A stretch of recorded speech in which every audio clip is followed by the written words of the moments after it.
Então, como é possível que o próprio consumidor se transforme numa mercadoria? O Bauman vai utilizar o conceito de fetiche. Ele lembra lá que Karl Marx, quando estava fazendo os seus estudos e a crítica à economia política, aos economistas políticos da sua época, isso lá em meados do século XIX, ele havia falado que as pessoas elas se deixavam levar pelo fetiche da mercadoria. Os economistas da época e os ideólogos da época se deixavam levar pelo fetiche da mercadoria, e ele foi mostrar que isso era uma falácia, né? E ele mostrou que o valor era produzido nas relações industriais. O que o Bauman utiliza a ideia de fetiche, mas ele está mostrando que o valor é gerado na relação de consumo. Então o Bauman é um leitor do Marx, mas está fazendo algumas diferenças aqui. Mas vamos pegar então a palavra fetiche. O que é fetiche? Fetiche é o culto a um objeto, é você transformar um objeto em algo de adoração, né? Então isso quer dizer a palavra fetiche. Quando se fala o fetiche da mercadoria, significa transformar a mercadoria em algo, em objeto de adoração que guia a sua vida. Sua vida passa a ser guiada por aquele objeto, como se ele tivesse um poder mágico, tivesse um poder divino, um poder maior, né? Transcendente, e você passa a guiar a sua vida por esses objetos. Então essa é a ideia de fetichização. A fetichização, no caso da mercadoria, seria então você passar a adorar os objetos que você vai consumir. Vamos pensar aqui em algumas marcas que conseguiram criar consumidores bastante cativos, e poderia ser uma analogia, né, do que seria essa ideia de fetiche, como por exemplo os produtos da Apple, produtos de informática da Apple, né? As pessoas são defensores da marca, são consumidores fiéis àquela marca e tem uma certa faz um certo culto em torno da marca. Então seria mais ou menos essa ideia que o Marx trouxe com a ideia de fetichismo da mercadoria lá no século XIX, e o Bauman, agora no século XXI, está tentando adaptar para aquilo que ele pensa. Só que o Marx pensava isso na produção e o Bauman está pensando no consumo. Ele vai citar num outro pensador bastante importante também, o Karl Polanyi, que é um húngaro radicado lá nos Estados Unidos, em Colômbia, e fez um texto bastante importante também, na chamada Grande Transformação, escrito ali logo após, no finalzinho da Segunda Guerra Mundial. E o Polanyi vai mostrar que a ideia das pessoas serem transformadas em mercadoria é complicada, porque as pessoas não poderiam ser uma mercadoria como qualquer outra, né? As pessoas, em última instância, né, na transação comercial, em última instância, as pessoas não estão sendo levadas, não estão sendo a pessoa, digo aqui, como trabalho, né, o trabalho como mercadoria, né? Então o Bauman vai, a partir dessa discussão com o Polanyi, para poder mostrar o que ele chama de fetiche, né? Então ele vai dizer que o destino do fetiche da mercadoria é criar uma ilusão, né, nos consumidores de que a mercadoria tem um potencial muito grande, mas mais ainda é criar nos consumidores a ilusão de que eles estão criando esse potencial para a mercadoria, o uso da mercadoria. Ele vai utilizar então um outro termo de um sociólogo francês chamado Bruno Latour, que é um fatiche, né? Fatiche é uma mistura de fato com fetiche, né? O fatiche seria uma mistura entre uma coisa concreta, um evento, um fato concreto, e o fetiche, que daria substância para o fetiche, né?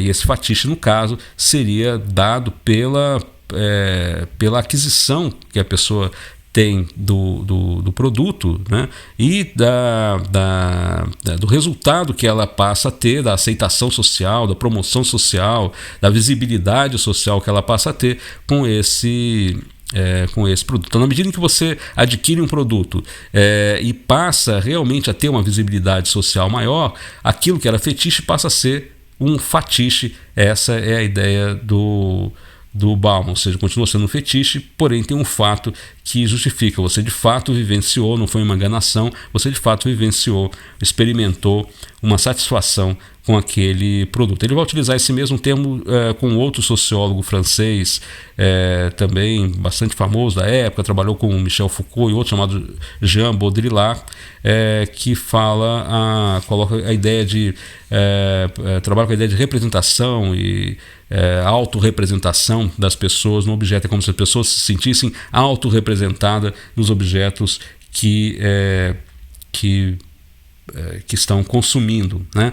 E aí ele vai chegar mais adiante, né, e vai citar de novo Descartes, o filósofo francês, né, vai falar: para completar a versão popular e revista do Cogito de Descartes, o cogito é a frase famosa de Descartes, né, que em latim cogito ergo sum, e que traduzido para o português seria penso, logo existo, né? A forma como Descartes começa a sua meditação para mostrar que existe uma base a partir daquilo que poderia provar a existência dele, o fato dele estar pensando. Então, o Bauman vai utilizar essa mesma ideia e vai fazer um trocadilho aqui com as palavras. Ele vai dizer que então a adaptação dessa frase do Descartes seria compro, logo sou, né? Então a minha existência, o meu ser, o que eu sou depende daquilo que eu estou comprando. Eu sou aquilo que eu compro e, portanto, eu vou comprar, né, cada vez mais, vou me esforçar para comprar cada vez mais para poder garantir a minha identidade como pessoa na sociedade. Essa é a ideia do Bauman para explicar como que a comodificação na sociedade de consumo, ela faz esse embaçamento entre a relação consumidor e mercadoria através da ideia do fetiche da mercadoria, ou seja, as pessoas são o que elas estão comprando. Essa é a ideia do Bauman. No final ele vai fazer uma crítica ao consumo online, né, ao mercado pela web, né, crescendo bastante agora. Vamos lembrar que o Bauman é uma pessoa que teve a sua vida, apesar de bastante atuante, bem até o fim morreu em 2017, então até o fim da sua vida bastante atuante, escrevendo vários livros, mas é uma pessoa ali formada, né, no metade do século XX, né, que viveu esse período duro ali da Segunda Guerra e da Guerra Fria, né? Então talvez tenha visto com um pouco de espanto, né, o crescimento do mercado do comércio online pela internet. Mas de qualquer maneira é uma crítica que fica aí para ser analisada, né?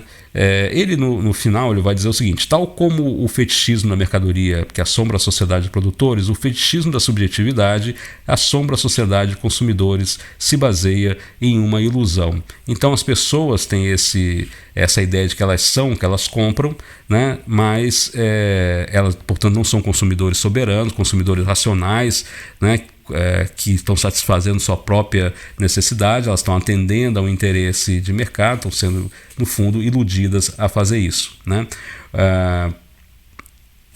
Ele vai dizer então o fetichismo da subjetividade, tal como antes dele o fetichismo da mercadoria, que é o fetichismo definido lá pelo Karl Marx, que ele, né, traz aqui no texto, baseia-se numa mentira, e é assim pela mesma razão de seu predecessor.